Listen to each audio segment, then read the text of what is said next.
Scott, back to you, along this line of questioning too, just really quickly, you've said many times on the show that, you tend to take profits early, try to, just feed the ducks when they're quacking.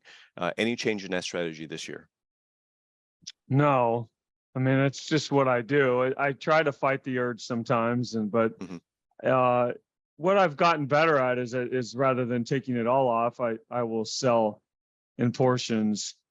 In a total trade, I might buy or sell a stock a dozen times, David. It can be, I want to sell, but there's no reason to sell, so I might just take off a couple hundred shares and just keep doing that and until I'm down to a position that's doesn't bother me, and then I might try to hold that. Or sometimes though, if it gets too small, then it's like, okay, what's the point? It's so small a position. Then it's make a decision. Do I want to try to find a spot to build it back up, or do I just want to move on? Right. So yeah, if I was in First Solar, I would be pounding it. On the sell side right now, I would. Okay. There's a reason why I'm keeping this chart up. Let me make a note of that. Yeah. I couldn't sell it. I couldn't sell it fast enough, but I would have said the same thing on Friday, selling into that strength. And what's it up another 4 today? So right. Well. But that's the problem with selling on the way up is almost always you're going to have to watch it go higher. But I would say, do some research. Look back a week, 2 weeks, a month later. AEHR is a great example. I sold that on the way up, and it went higher, of course, and now it's lower. And at one point, it was drastically like, I'd be putting my fist through the screen lower if I was in it. I'd be really upset. So. I want to, that's an extreme example. That was craziness. It just lost a bit. It was like, just went dark for a second. But who knows if I had a stop, or if I was in I've said, I have to trade within my emotional capacity. I know what the right way to do it is. But the right way to do it, and then the way that I exist is in my emotional framework, they don't always mesh. I have to be honest with myself. So I'm better off selling on the way up, being slightly bothered that they're higher that I've sold it and it's higher, versus this type of scenario where it just takes me out of the game. Like I just can't overcome the mental anguish. If I bought something at 25, at one point it was 37, and I got stopped at 24 on some kind of mini flash crash. It just would take my mental capital and just drain me completely. So I have to avoid that. We'll put on that. I think anyone experiencing that certainly is feeling at least some kind of pain. It's a reminder that we're not striving for perfection here.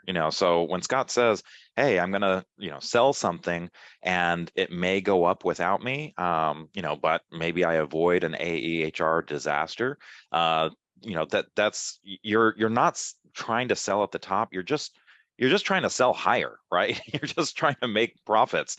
And if you're doing that consistently, you're going to do okay. This game doesn't require perfection. It's because like a lot of people will say, well, gosh, you could have sold it a little bit better here. You could have bought it a little bit better here. We don't need to buy at the bottom, and we don't need to sell at the top. There's a lot of room in between, and if you're catching enough of it enough times and managing your risk to the downside, you're going to do really well. So again, don't think that you have to be perfect in this game. Let me expound on that, Justin, because I love that, because I make so many mistakes. It's frightening. Yeah. I don't know. I sometimes don't wonder how I have any money in my account, and I've been doing this 25 years.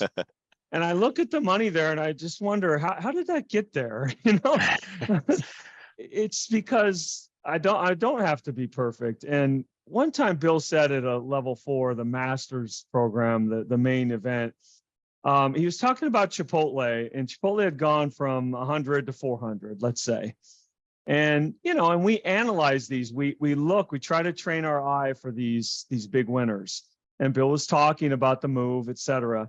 And one guy in the audience raised his hand and said, yeah, but Bill, look at that bad break on the 10-week line, at 250. Wouldn't you be a seller right there? And Bill was looking and he pointed at, he said, right there. And the gentleman in the audience said, yeah, right there. Bill said, yeah, maybe you would be. He goes, but wouldn't that be a shame if you bought it at 100 and sold it at 250? And I just absolutely love that. I fell out of my chair.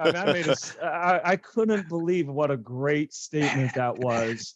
So yeah, we show they go from 100 to 700 sometimes. A lot of them go from 100 to 200 to 0.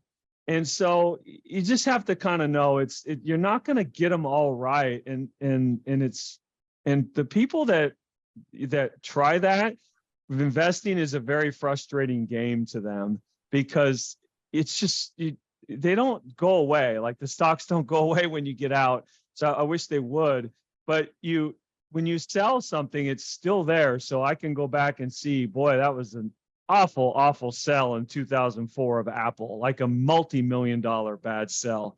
But that's only in hindsight. What about the Yahoo sell? What about the Qualcomm sell? What about the XYZ sell, right? But those ones, the XYZs, they went away. So I don't have to relive that. But Apple turned out to be the greatest ever. So I have to relive it if I allow that to come back. So yeah, you're not going to get them perfect. So I'm going to be blunt. Get over it. Mm-hmm. You can't get this game perfect. It's just too difficult. Well, and also, to kind of that earlier point, when he's saying, "Oh, what a shame if you sold it to 250," but you could also buy it back. That's the thing. I think, if I'm going to go out on a limb here. I don't have numbers behind this, but I'm going to guess and say that, Bill probably made more money in Apple than any other stock, just because, again, remember, his account was larger at the time, when he was trading Apple. I can also tell you there were a number of times where Bill said, this stock is done. I'm out, and he had completely sold his position thinking that, it was done.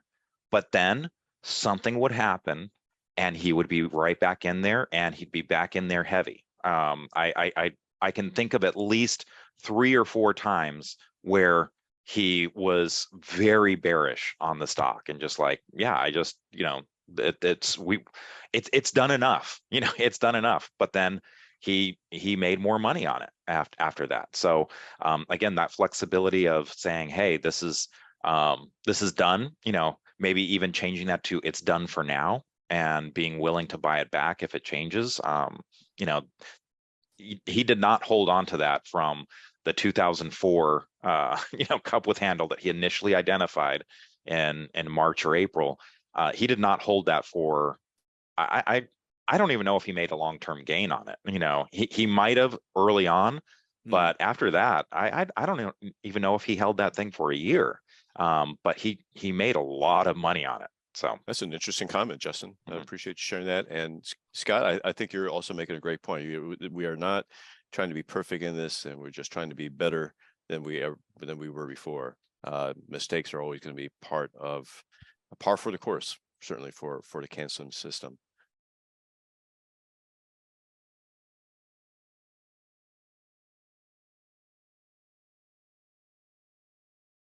Hey everyone, thanks so much for watching Investors Business Daily on YouTube. If you want to watch more videos, make sure you hit that subscribe button so you don't miss a thing.